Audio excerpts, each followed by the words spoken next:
We'd like to throw that out as a question and then have some dialogue this evening. And then about an hour from now, we'll begin to summarize and we'll make our way home. But what I would like to begin with is, Aamir, would love to hear your perspectives on what does it mean to make a pilgrimage, specifically the Hajj, and other virtuous journeys that one might take in Islam. Thanks, Sean. Thank you, everybody, for having us again. Hopefully becoming a tradition. The question which arose and we decided to,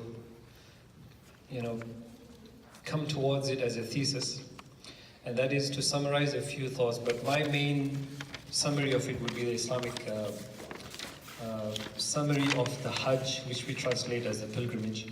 So, one aspect of the definition of pilgrimage is the literal perspective, and that is self-reflection. So, a person or a pilgrim undertakes a journey in Islam. So he's a pilgrim, and the pilgrimage of Hajj is the main mandatory ritual of fulfilling a pilgrimage. So the annual pilgrimage, which takes place, as we see in the news, once a year, based on the lunar calendar, is a once-in-a-lifetime journey, which is mandatory upon every Muslim, adult, and somebody who financially can afford and physically and has the health and capacity and ability to go all the way to the Holy Land. So for Islam, when we say the Holy Land, it primarily we refer to the city of Mecca in Saudi Arabia. And the second connotation of Holy Land, as I was alluding to earlier in our discussion, is the Old Jerusalem, and which is the Holy Land in Christianity, for Islam and Judaism. So all the Abrahamic faiths. So before I come to the Mecca pilgrimage, if somebody had to undertake a journey to the Holy Land in Jerusalem as a Muslim, he and she will be fulfilling a pilgrimage, but a lesser pilgrimage, which would not entail the rituals of a Hajj. So a person is being rewarded to undertake a journey to the Dome of the Rock, and to, as you said, the old wall and the old city in Jerusalem, retracting one's steps to the steps of Jesus, peace be upon him, and all of the prophets of God who lived over there, hundreds of prophets. So that is also one aspect of a pilgrimage. Now when we talk of the mandatory pilgrimage, the Hajj is only mandatory on a person once in a lifetime. Obviously people go much more than once.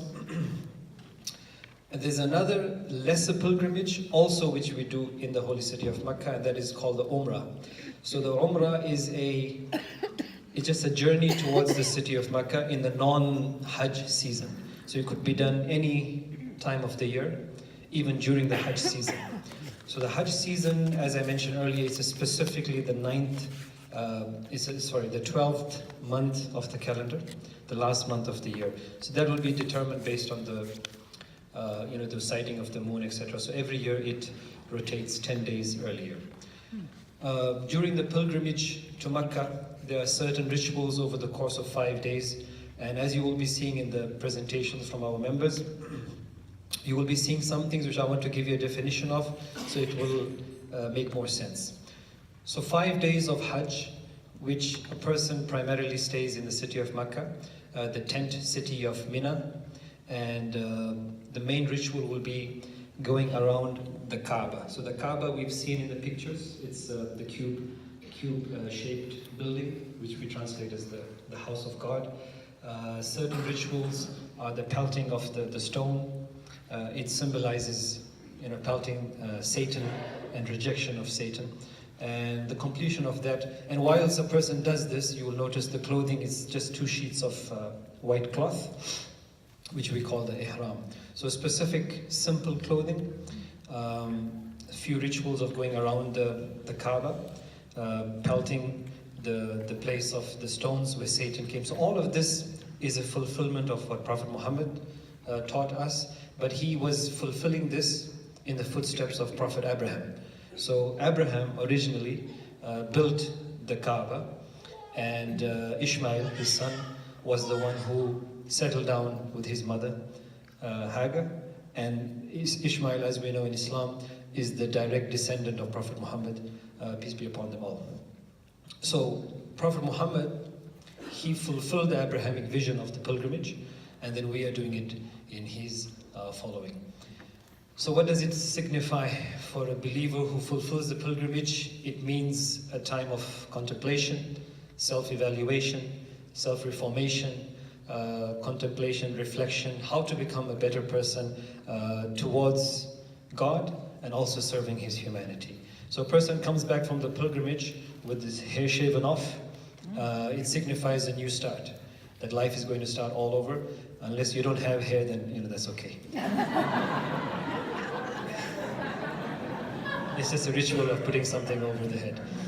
So it signifies a new beginning, and a person then starts from scratch, hopefully from scratch, meaning that they would do more good, because a pilgrimage would mean and entail a change in one's spirituality.